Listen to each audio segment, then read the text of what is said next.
అర్థమవుతుందో? అనుభవంతో చెప్తున్నాను, వినండి. ఒకప్పుడు నేను అనుభవించాను, నేను ఒకప్పుడు చేశాను. ఇది వచ్చేది కొంచెమే. ఒక 1000 రూపాయలు వచ్చేది ఉంటే దానికి 10,000కి లెక్కట్టి పెట్టేవాడిని ఖర్చు. దానికి ఒక 10,000 వస్తే దానికి 1,00,000 రూపాయలకి దానికి ఏర్పాట్లు చేసి పెట్టేవాడిని. మొత్తం మీద చెప్ప తీసుకొచ్చేంత పని అయింది. చెప్పులు కొనుక్కుంటా కూడా డబ్బు లేని పరిస్థితి వచ్చింది. అంతా దారిద్రతను అనుభవించాను. డబ్బు అంటే జాగ్రత్త ఉండాలి, డబ్బు కావాలి. నీళ్లు లేకపోతే పడవ ఎలా నడవదో, డబ్బు లేకపోతే సంసారం కూడా నడవదు.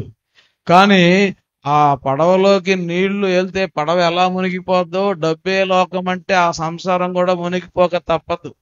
దేన్ని ఎలా వాడుకోవాలో అలా వాడుకుంటాకి ఇంగిత జ్ఞానం కావాలి, దైవికమైన ఆలోచనలు కావాలి.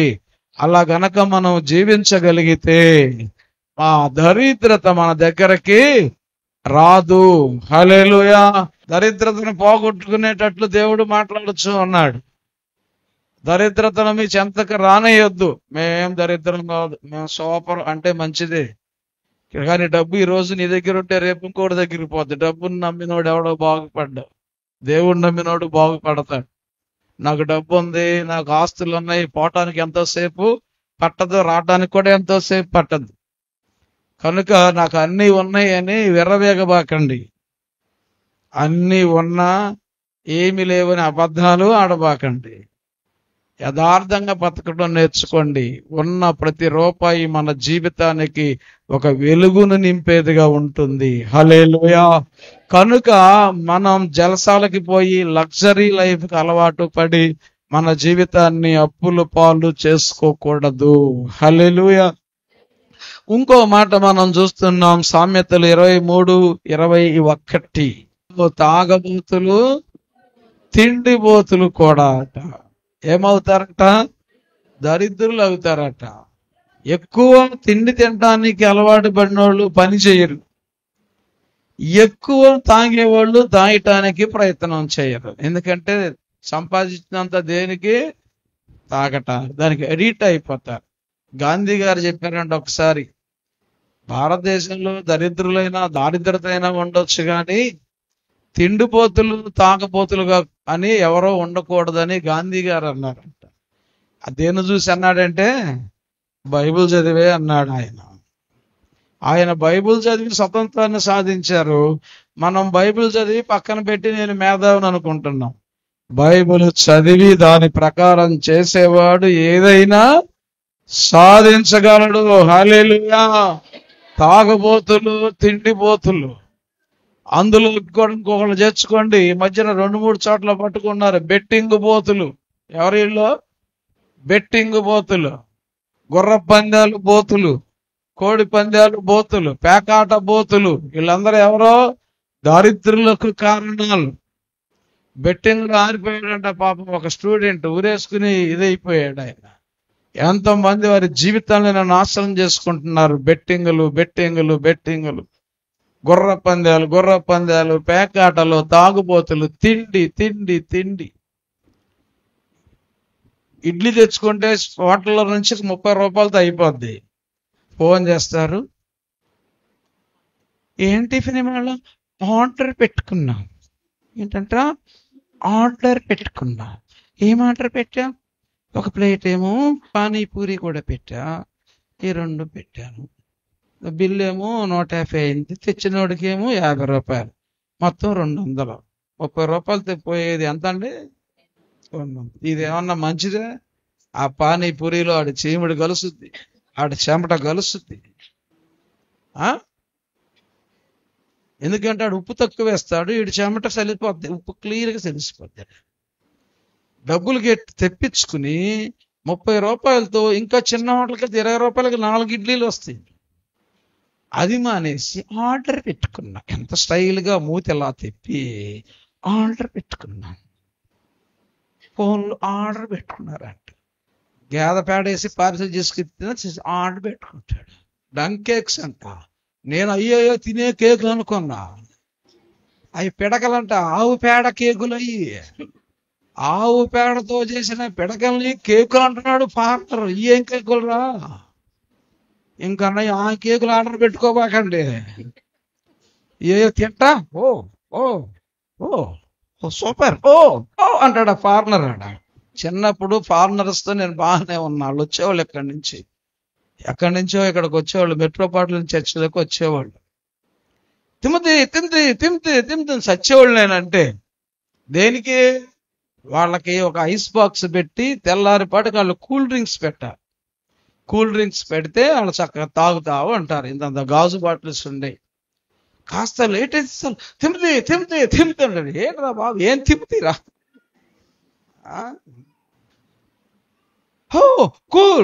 కూర్ తాగి నైస్ థ్యాంక్ యూ తిమ్మితి. వాళ్ళ బతుక చాలు. ఎండల్లోకి వచ్చేవాళ్ళు, ఇక్కడికి టీన్ మిషన్ అని వచ్చేవాళ్ళు. ఎండల్లో వచ్చేవాళ్ళు, వాళ్ళకి కావాల్సిన అన్ని 10 రూపాయలు దాన్ని 30 రూపాయలు పెట్టేవాళ్ళు. ఓ పర్వాలే, బిల్ స్టాంప్ ఎత్తేసాడు ముఖానికి. డబ్బులు తీయటం ఇవ్వటమే. నన్ను తీసుకుపోతానన్నారు. మా అమ్మ ఒప్పుకోలే. కెనడా వాళ్ళు అప్పుడే తీసుకెళ్తాను, నాకు పంపించి అక్కడ కూడా ఐస్ పెట్టాలేమో.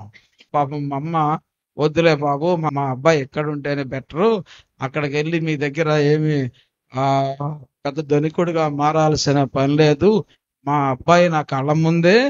ఆ మాట వినపోయినా సరే తల్లికి అంత ప్రేమ. మా అబ్బాయి మా కళ్ళ ముందే ఉండాలి, నాకు అమెరికా వద్దు పాడొద్దు అని మీరు బొండను. మా ఇంటికి వచ్చి భోజనం చేసి వెళ్ళారు. వాళ్ళే అలాగ ఉంటాయి.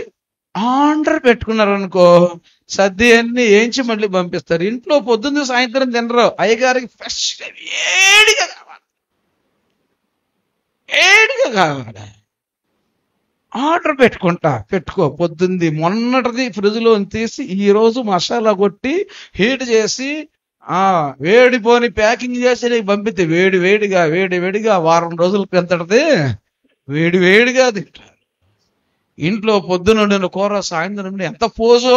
పొద్దున ఒక్క కూర ఉండాలి, సాయంత్రం ఒక్క కూర ఉండాలి, కుదిరితే మధ్యాహ్నం ఒక్క కూర ఉండాలి. ఏంటి ఒక్క కూరేనా వంటే? అబ్బో 2 కూరలు లేవా? నువ్వు ఒక్క కూర వండుకునే స్తోమత ఉందనుకో, ఒక్క కూర వండుకో. నిన్ను ఎవడో అడగడు. కొద్ది మజ్జిగ వేసుకుని కొద్ది చట్నీ వేసుకుని తిను, హ్యాపీ. 2 కూరలు కావాలి, 3 కూరలు కావాలి, మళ్ళీ చట్నీ కావాలి, మళ్ళీ పొద్దున్న సాయంత్రం పనికి నాతో. తిండికి అలవాటు పడిపోయిన వాళ్ళ పరిస్థితులు అలాగ ఉంటాయి. అర్థమవుతుందా? ఎక్కువ శాతం అందరూ నేను అన్నగాని ఎక్కువ తిండికి అలవాటు పడిన వాళ్ళు పొద్దున ఒక వెరైటీ ఉండాలి, సాయంత్రం వెరైటీ ఉండాలి. పొద్దున టేస్ట్ మళ్ళీ సాయంత్రం ఉండకూడదు. మళ్ళీ పొద్దున టేస్ట్ మళ్ళీ సాయంత్రం వచ్చిందనుకో పొట్ట బూరిలాగా ఒబ్బదో. పొద్దున టేస్టేగా అనిపిస్తుంది. మనకు స్తోమతను పచ్చడి ఇసుకు తిన్నా మన ఇంట్లో మనల్ని ఎవరిని అడగారు. అప్పులు వచ్చి ఇంటి దగ్గరికి డబ్బులు ఇవ్వాలి అని అడిగితే మన తలక ఏమవుద్ది? తీసేసినట్లు ఉంటుంది. డబ్బులు లేకపోయినా పర్వాలేదు, అప్పులు మాత్రం ఉన్నవాడు ధనికుడు కాదు. మా అమ్మ చెప్పేది, ధనం లేకపోయినా పర్వాలేదు, అప్పులు మాత్రం ఉండకూడదు. అప్పులు లేనివాడు ధనవంతుడు. హల్లెలూయా, హల్లెలూయా. కనుక ఆర్డర్ పెట్టుకోండి అప్పుడప్పుడు. అంతేగాని సాయంత్రం టిఫిన్కి ఆర్డర్ పెట్టే, భోజనానికి ఆర్డర్ పెట్టే, డిన్నర్కి ఆర్డర్ పెట్టే. ఏమవుతుంది మరి? షుగర్లు రాక ఏమవుతాయి, బీపీలు రాక ఏమవుతాయి, నొప్పులు రాక ఏమవుతాయి చెప్పండి? అవి ఏమన్నా కరెక్ట్గా ఉండేయా, సచ్చాయా?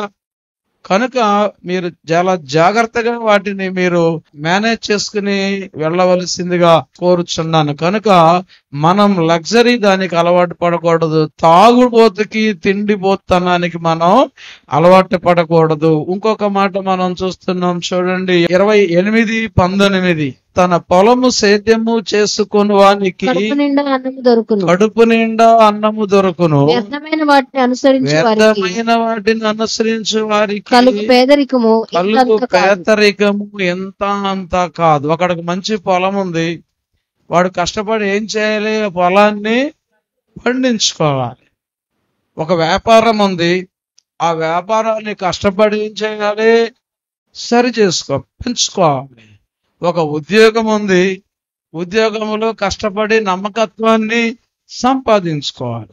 ఇళ్లలో పనిచేసుకునేవారు ఉన్నారు. కష్టపడి ఇళ్లలో నమ్మకంగా పనిచేసుకుని మంచి సంపాదించుకోవాలి. అలా వదిలిపెట్టి రాజకీయాలని, లేకపోతే ఎక్కడో ఏదో జరుగుతుందని అక్కడికి వెళ్ళి, ఇక్కడ ఏదో జరుగుతుంది ఇక్కడికి వెళ్ళి, వాళ్ళు రమ్మన్నారు వీళ్ళు రమ్మన్నారు, ఆ ఫంక్షన్ ఈ ఫంక్షన్, ఎవరు దినం భోజనం కానీ, తద్దినం భోజనం కానీ, సప్తపంతి భోజనం కానీ, పెళ్లి భోజనం కానీ, అట్లా కాకితో కౌరు పెడితే సార్ వీళ్ళు వెళ్ళిపోతారు. పనికి సెలవు, ఉద్యోగానికి సెలవు, వ్యాపారానికి సెలవు. అప్పుడు అన్ని సెలవులు దొరుకుతాయో నాకు తెలియదు.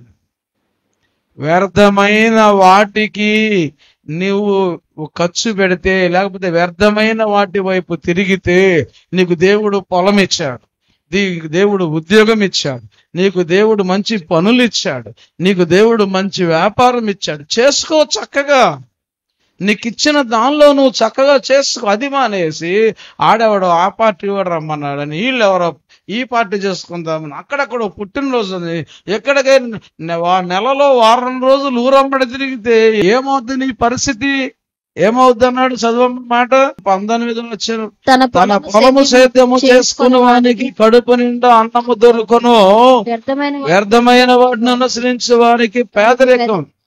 తనకున్న పనిలో నమ్మకంగా ఉండి తన పను తాను చేసుకునే వాడికి అభివృద్ధి కలుగుద్ది. దాన్ని వదిలిపెట్టి వ్యర్థమైన వాటి ఇంకా కనుక పరిగెడుతూ, కొంతమంది స్నేహితులు, అమ్మో వీళ్ళు అన్నం లేకపోయినా ఉంటారు కానీ స్నేహితులు లేకుండా ఉండలేరు. సాయంత్రానికి వాళ్ళ కలవాలి, వెళ్ళి సాయంత్రానికి వాళ్ళ ముఖ దర్శనం చేసుకోవాలి. దేవుడు ముఖ దర్శనం చేయమంటే చేయదు, కానీ స్నేహితుల ముఖ దర్శనం రోజుకు 2 సార్లు అయినా 3 సార్లు అయినా ముఖ దర్శనం చేసుకుంటారు. వెళ్ళి వారానికి 3 సార్లు ప్రార్థనకి రమ్మంటారు.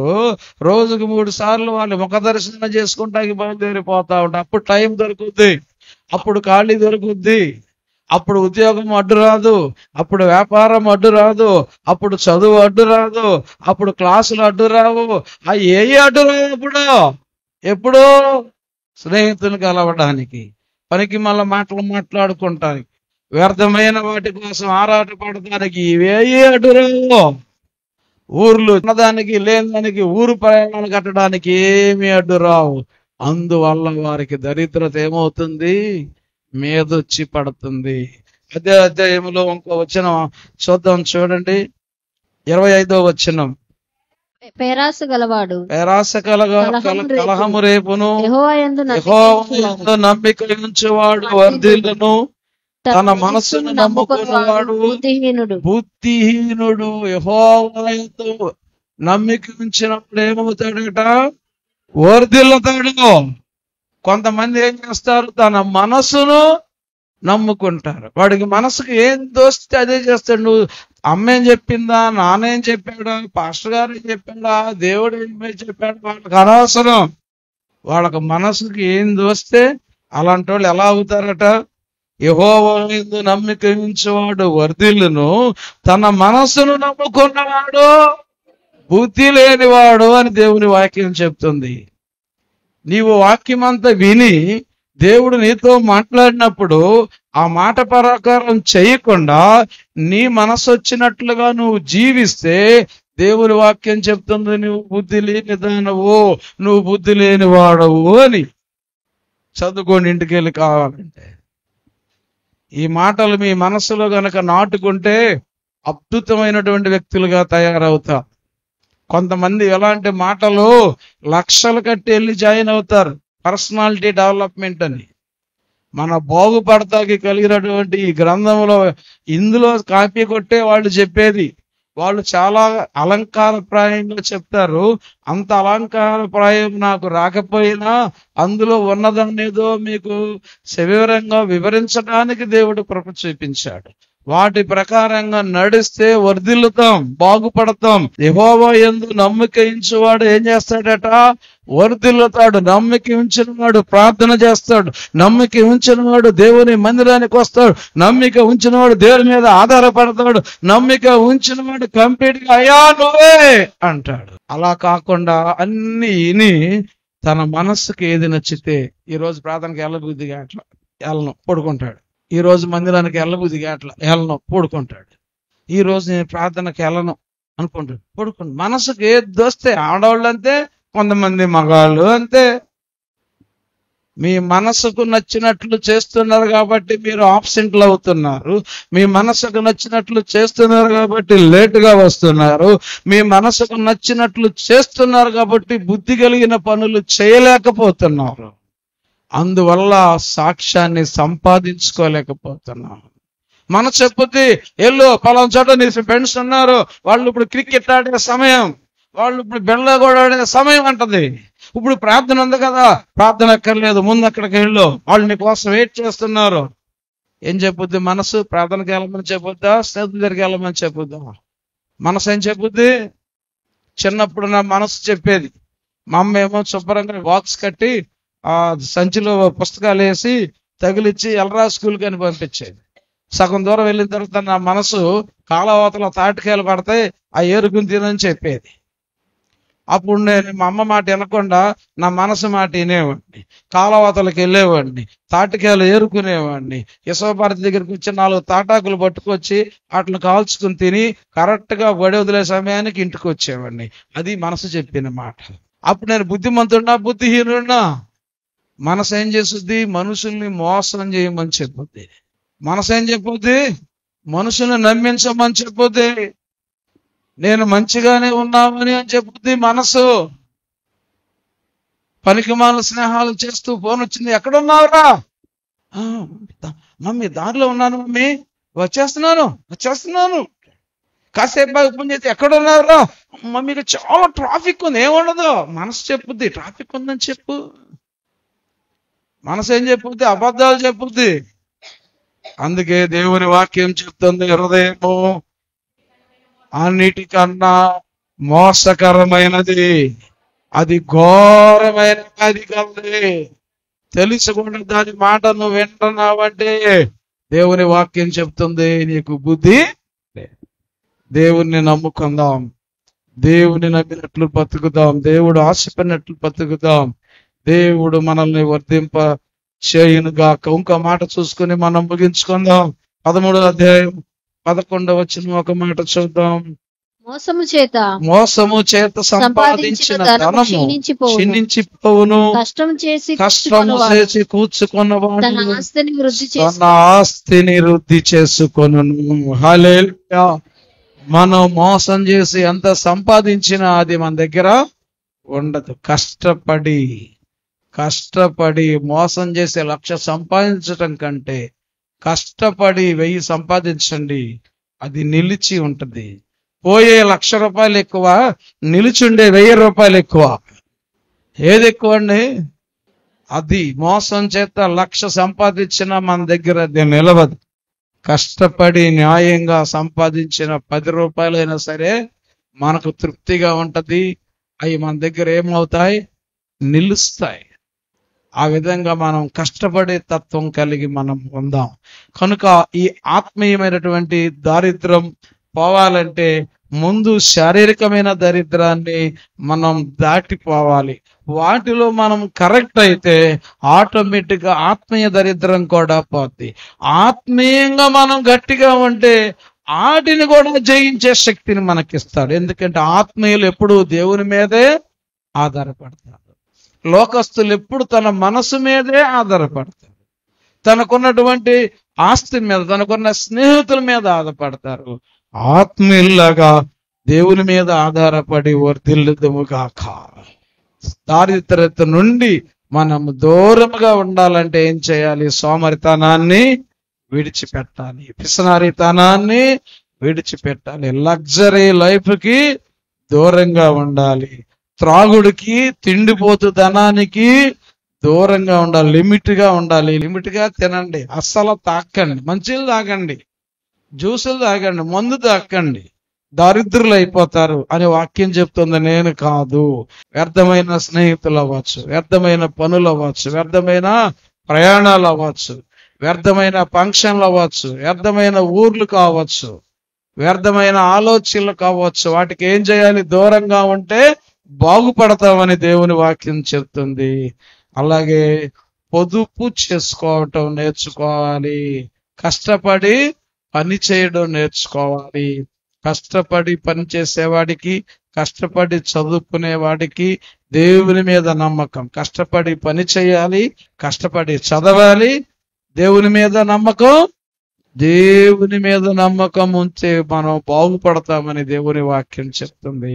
నువ్వు ఎంత కష్టపడినా దేవుని మీద నమ్మకం లేకపోతే ఆ కష్టం వృధా అయిపోతుంది. కనుక దేవుని మీద విశ్వాసముతో, దేవుని మీద నమ్మకంతో మనం కష్టపడదాం.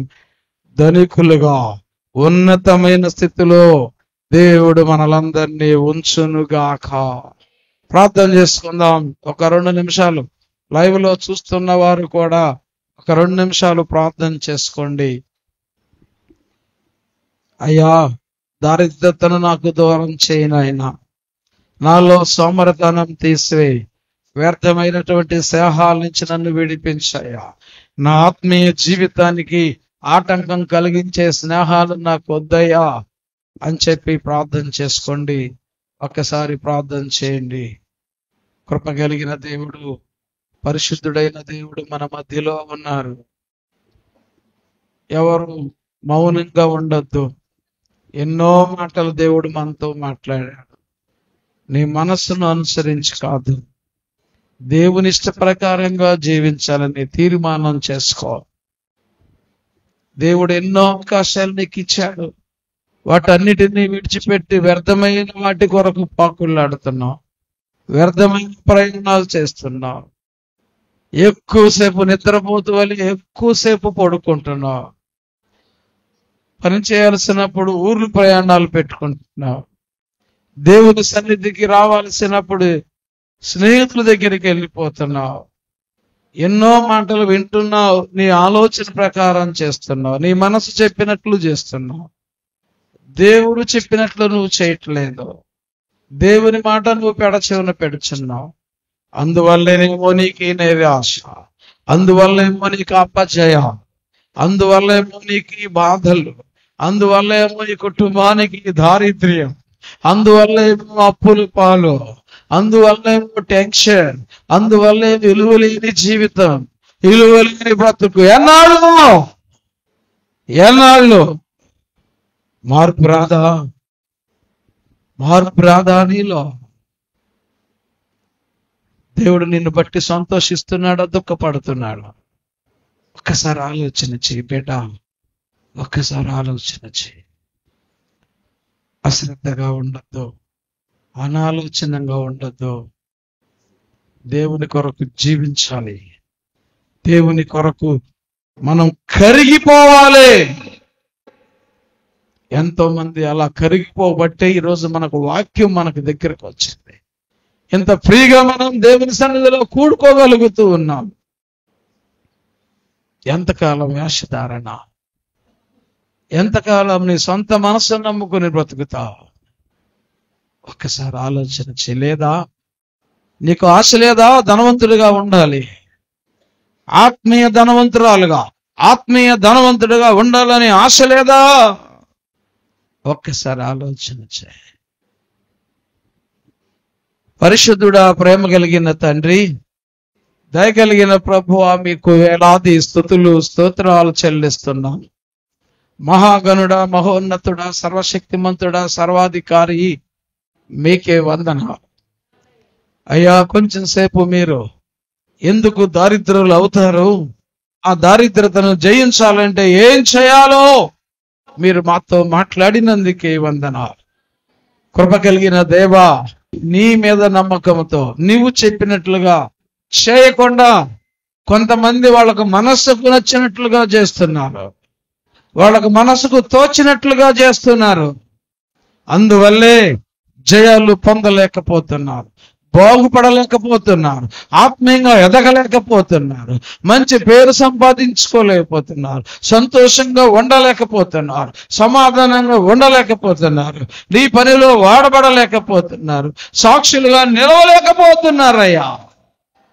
దయతో ఒక్కసారికి జ్ఞాపకం చేసుకొని నీ ఆలోచన ప్రకారం నీ యందు విశ్వాసం ఉంచి వర్ధిల్లుదురుగాక. పరీక్షలు రాస్తున్న బిడ్డలకు మంచి జయాలు దయచేయి, ఉద్యోగాలు లేని వారికి ఉద్యోగాలు దయచేయి, వ్యాపారాలు అభివృద్ధి పరచండి, పెళ్లిళ్ళు కాని వారికి పెళ్లిళ్ళు జరిగించండి, కోర్టు కేసులు పోలీస్ కేసుల నుంచి విడుదల దయచేయండి. కృప కలిగిన దేవ, గర్భఫలం లేని వారికి నీ నామములో కలుగునుగా. కొంతమందికి ఇచ్చినందుకే స్తోత్రాలు. కృప కలిగిన దేవా, మరి ప్రయత్నాల్లో సఫలం చేయి, వాక్యాన్ని ఫలింపచేయండి. అనారోగ్యంతో ఉన్న బిడ్డలను ముట్టండి నాయన. ఒక్కసారి గాయపడిన హస్తంతో ముట్టండి. మీ నామములో సంపూర్ణ స్వస్థత, విడుదలని బిడ్డకు కలుగునుగాక. ఇక సాధ్యమైనది లేదయ్యా. రక్షణ లేని బిడ్డలకు రక్షణ భాగ్యం దయచేసి, లైవ్ లో చూస్తున్న బిడ్డలందరినీ కూడా దీవించి ఆశీర్వదించు. టీవీ కార్యక్రమాల్లో, అన్నదాన కార్యక్రమాల్లో, అలాగే మేము చేస్తున్న చిన్న చిన్న యాక్టివిటీస్ లో నిన్న జరిగినటువంటి ఆయా మెడికల్ క్యాంపును బట్టి మీకు స్తోత్రాలు. ఇంకా అలాంటివి అనేకం చేయడానికి సహాయం చేయండి. సాకారులుగా ఉన్న ప్రతి కుటుంబాన్ని బట్టి మీకు స్తుతులు చెల్లిస్తున్నాం. మీరే మహిమ పొందండి. తిరిగి వెళ్చునుగా నీ కాపుదల దయచేయండి. యేసు నామమున అడుగుచున్నాము తండ్రి, ఆమేన్. నా హృదయలో గిల్లిలో కొలువైన నా స్వామి, నీ ప్రేమ కౌగిలిలో నన్ను ఒదిగిపోని. నా హృదయలో గిల్లిలో కొలువైన నా స్వామి, నీ ప్రేమ కౌగిలిలో నన్ను ఒదిగిపోని. నీ ఆత్మతో నన్ను నిండని, నీ సాక్షిగా ఇలలో నన్నుండని. నా హృదయలో గిలిలో కొలువైన నా స్వామి, నీ ప్రేమ కౌగిలిలో నన్ను ఒదిగిపోని.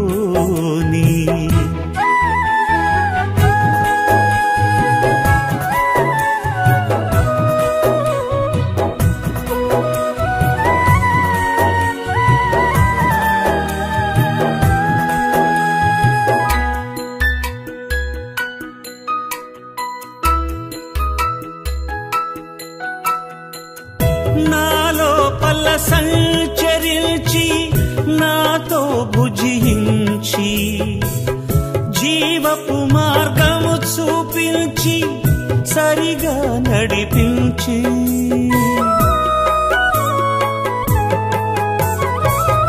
నాలోపల సంచరించి నాతో భుజించి, జీవపు మార్గము చూపించి సరిగా నడిపించి, నా జీవితం వెలిగించినావా, నా జీవితం వెలిగించినావా. నీ రూపమే నాలో ముద్రించినావా. నా హృదయలో గిలిలో కొలువైన నా స్వామి, నీ ప్రేమ కౌగిలిలో నన్ను ఒదిగిపోని.